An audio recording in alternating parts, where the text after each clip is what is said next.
All right, and the last section we're going to do here has to do with the Counter-Reformation or the Catholic Reformation. So all of this stuff is going on in the country or in the continent of Europe. We have Lutheranism breaking out in Germany and the Norwegian countries. We have Calvinism all throughout France and Switzerland and different pockets across Europe. We have the Anabaptists, also pockets of Anabaptists throughout Europe. We have the Church of England doing its own thing. What's Rome doing? What is Rome's reaction to all of this?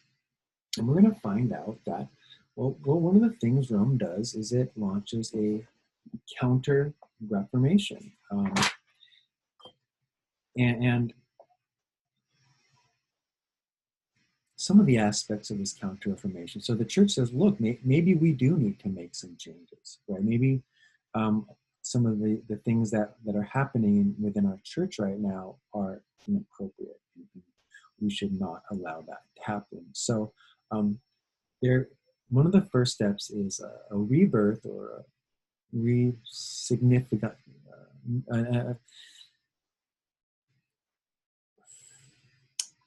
the Franciscan monks, the Benedict monks become popular again.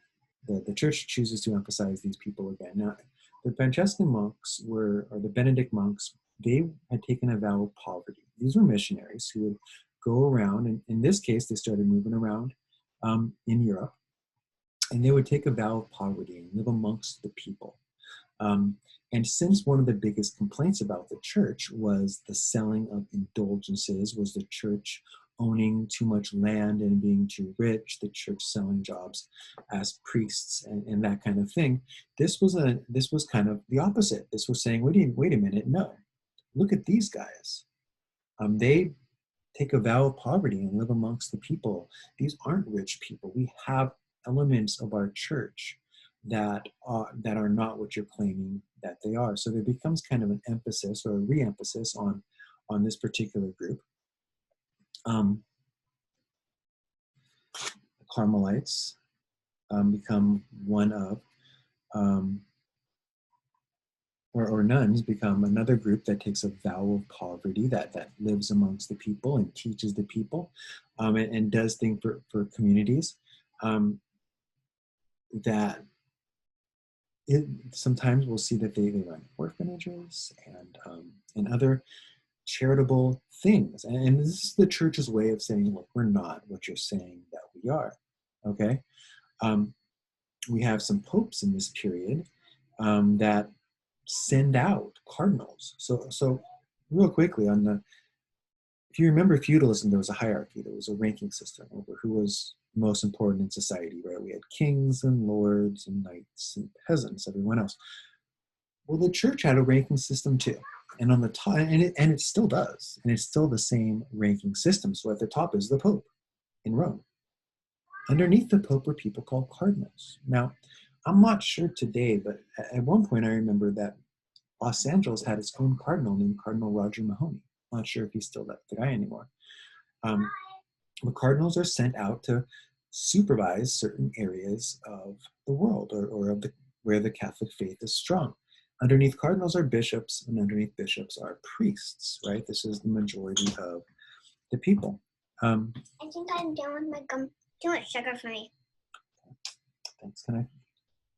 All right, so there was this Cardinal Chiarini, something like that, and he goes to the areas where the Protestant faith is developing, and he tries to make some deals with them. He goes, hey, look, here's some of my ideas. Maybe you have some of your ideas, and we can try and make some agreements here. Let's work it out, right?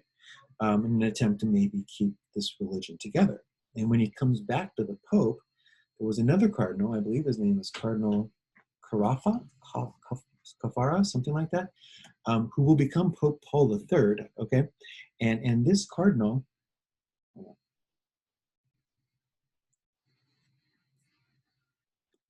right, so this Pope who will become the next Pope, not Pope Paul III, he tries to make the commission that makes peace, but Pope Paul IV, and he's going to call the cardinal who made peace a heretic. He's going to go, you went against our church, we should punish you. And this causes anyone else who kind of agreed with the peacemaking process. These were more moderate Catholic cardinals and people within the church are now silent because this guy just made peace and he was called a heretic, which is excommunication. They kick you out of the church. That this is punishable. Okay, so what we see is that there was an attempt to make peace, that actually a cardinal did make a certain level of peace, and that he was labeled a heretic, that the Catholic Church will turn on him, and no longer will the Catholic Church be looking to make peace. So then the Catholic Church puts together a council they call the Council of Trent, and I actually have something here that I'm going to share with you guys. It's a little more detailed about the Council of Trent. Is that it? So the Council of Trent takes place for 18 years. And there's 3 different meetings that take place to discuss beliefs and teachings of the church. Should we change? What should we do? And there are actually some changes made. If you look, you can see that there's a call for priests to be more educated.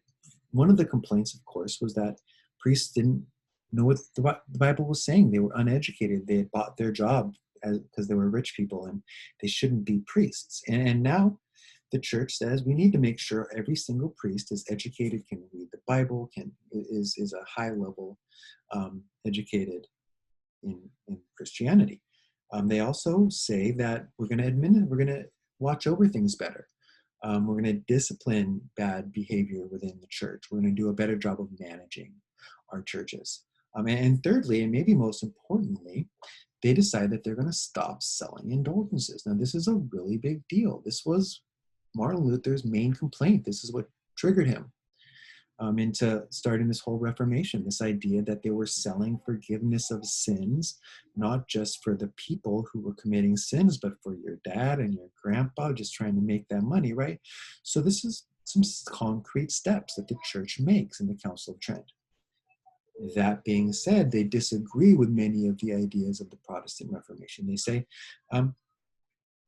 it's not faith alone that will get you salvation or get you into heaven, but you need faith and good works. So you have to follow our rules plus have faith if you want to get in to heaven. They say there are still 7 sacraments, not just 2, like Martin Luther said. Here's the hand, right? They say the Bible is still written in Latin. We're not going to write it in the vernacular. We're not going to translate the Bible into the language of the people. We like it in Latin. It makes it, it's better that way. And they say, by the way, the Pope is the supreme leader of the religion and of all. You should know that still. And man does not have free will. This one was dedicated more towards Calvinism, who believed in predestination. They said, no, man has free will. You have the right to choose whether or not you behave correctly, and you get into heaven. So some changes were made in the Council of Trent, but more of the Protestant changes that they requested were not made. And we know that they vilified, they called heretics people who wanted to work together with the Protestants. They instead said, we're going to just do it our way or the highway.